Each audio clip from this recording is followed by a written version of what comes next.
Subscribe করুন exam চ্যালেঞ্জারকে এবং bell আইকনে ক্লিক করুন সবার আগে লেটেস্ট ভিডিও দেখার জন্য।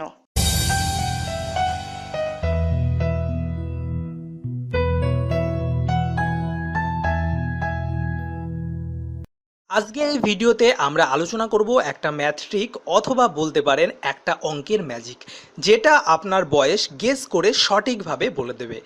এই জন্যে আপনাকে সঙ্গে রাখতে হবে একটা পেন এবং একটা ক্যালকুলেটর। তবে সঙ্গে পেন ক্যালকুলেটর না থাকলেও হবে। তো চলুন একটু দেখে নিই। একটা নাম্বার আপনাকে চুজ করতে হবে 1 থেকে 9-এর ভিতরে। নাম্বারটা হতে পারে 1, 2, 3, 4, 5, 6, 7, 8, 9, যে কোনো একটি। এরপরে যে নাম্বারটা আপনি চুজ করবেন তার সঙ্গে 2 গুণ করবেন। তারপরে যে রেজাল্ট আসবে তার সঙ্গে 5 যোগ করে দেবেন। তারপরে যেটা আপনাকে করতে হবে সেটা হচ্ছে যে রেজাল্ট আসবে, টোটাল রেজাল্ট তার সঙ্গে 50 গুণ করতে হবে। গুণ করার পরে যে রেজাল্টটা আসবে সেই রেজাল্টটার ভিতরে যদি আপনার বার্থডের ইয়ার হয় বা বছর হয় তাহলে যোগ করবেন 1767, আর নইলে যোগ করবেন 1766। এবার যে রেজাল্টটা হবে যোগ করার পরে সেটার থেকে আপনার ডেট অফ ইয়ার অর্থাৎ যে সালে আপনি জন্মেছেন সেটা বিয়োগ করে দিন, দেখতে পাবেন ম্যাজিক। তো যাই হোক, আমরা এবার ট্রাই করব। তো যাই হোক বন্ধুরা, একটা সংখ্যা ধরে নিয়ে একটু দেখে নিই। প্রথমে আমি একটা নাম্বার এখান থেকে চুজ করছি 1 থেকে 9-এর ভিতরে। তো আমি একটা নাম্বার ধরে নিলাম 7। এবার আমি 7-এর সঙ্গে যেটা করব সেটা হচ্ছে প্রথমে 7-এর সঙ্গে 2 গুণ করছি, রেজাল্ট হবে 14।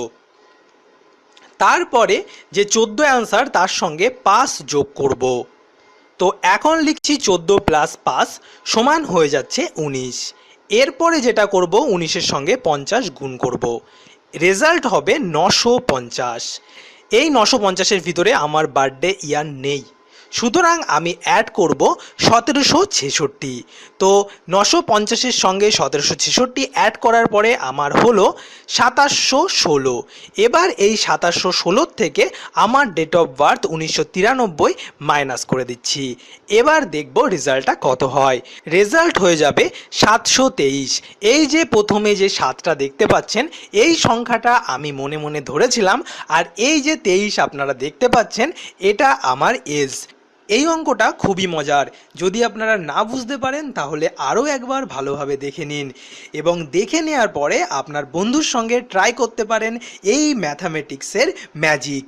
তো যাই হোক বন্ধুরা, যদি ভালো লাগে তাহলে লাইক, কমেন্ট এবং শেয়ার করবেন। আর যারা নতুন এক্সাম চ্যালেঞ্জারে তারা তো অবশ্যই সাবস্ক্রাইব করবেন। সবাইকে অসংখ্য ধন্যবাদ এতক্ষণ সঙ্গে থাকার জন্য।